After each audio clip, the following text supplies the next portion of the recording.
When you are using a VR device, do you ever feel that you cannot use it for longer than an hour at a time?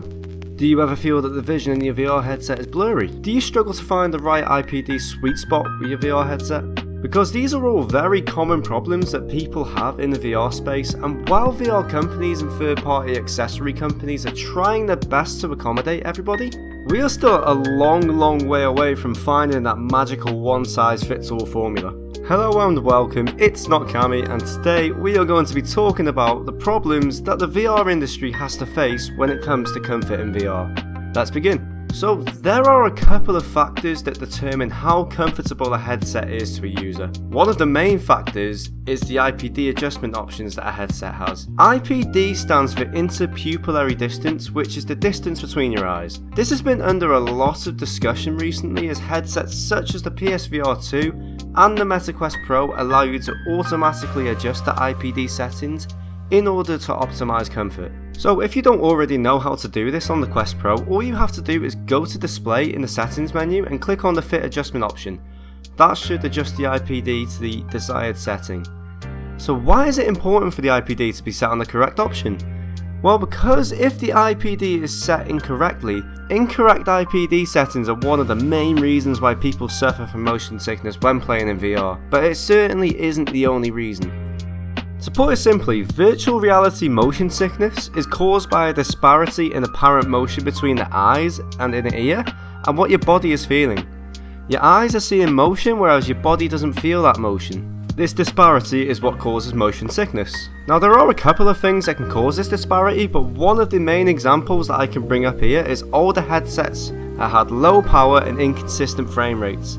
The stuttering that these old headsets caused meant that your body was doing one thing, the eyes were not responding, then responding, then not responding, then responding. Now this disparity in motion between what your body was trying to do and what it was doing in the headset, what your eyes were seeing, that can be a big cause of motion sickness. Thankfully in more modern headsets we don't see this disparity as often. In this day and age, VR headsets have reached the golden refresh rate of 90 Hz, which is the point where VR headsets are more than capable of running at, and to where it's fast enough where it's most likely not going to cause motion sickness. At most, your VR headset might get the occasional lag spike depending if you're playing a very intensive VR game, but other than that, it just seems to run perfectly.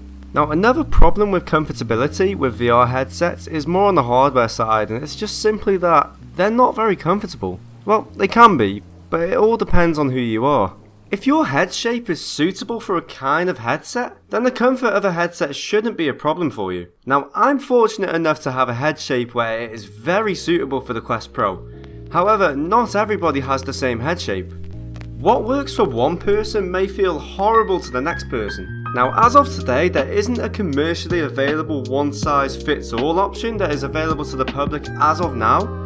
Although there is news of Big Screen making a PC VR headset that is 3D printed to fit people's face shapes. And while this is a very cool solution to the problem of comfortability, this then creates the problem of being able to resell the headset because it is made to suit your face shape, not nobody else's, your head shape. So currently, the best solution is to buy a face cover that is softer than the one included with the headset, and even that isn't going to solve everybody's problems.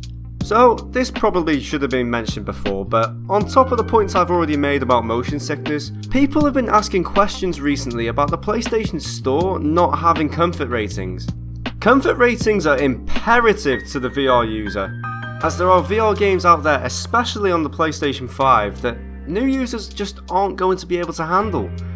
For example, Resident Evil 8 VR is definitely going to cause motion sickness in some people, as some of the cutscenes don't even allow head movement, meaning that if you move your head, the screen isn't going to act as if you're looking around, it's just going to be fixated on the cinematic cutscene. And as mentioned before, this is going to cause disparity between what your eyes are seeing and what your head is doing. It's going to cause massive amounts of discomfort. Now personally, I don't know how much discomfort it's going to cause because as of now, I do not own a PSVR 2 headset and I have not played on Resident Evil 8. However, judging from my previous experience of playing Resident Evil 7 in VR, Resident Evil 8 is going to be a very intense VR game. And in my honest opinion, there should be something on the PlayStation Store which tells users the comfort rating of the game, like there is on the Quest Store. I know it just sounds like I've been complaining this whole time, and I kind of have. Despite everything I've said so far, there has been significant progress in the VR world when it comes to comfort. I mean, did anybody remember the first PSVR that came out? The amount of wires that came up with and that little power box you had to use? Oh my god. Okay, so after making that point, I've just searched up when the PSVR was released. It was in 2016. It has been 7 years since the PSVR came out. 7 years! And in those 7 years, it seems that PlayStation have got it down to just one wire, which, I mean, is a massive improvement, I suppose. But even with other headsets, we've noticed it with 90Hz refresh rates becoming commonplace, weight distribution becoming better, and the fact that we have wireless headsets that are easy and available to use. Comfort has come a long way. So the last point I wanted to talk about in this video is what VR manufacturers can do with future VR headsets in order to make them more comfortable.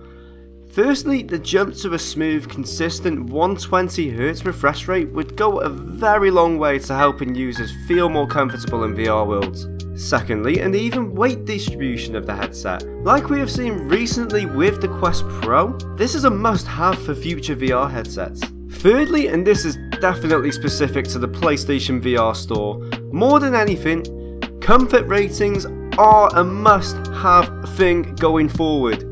I think that if all these issues are addressed in the future generations of headsets, VR comfort quality is going to improve massively.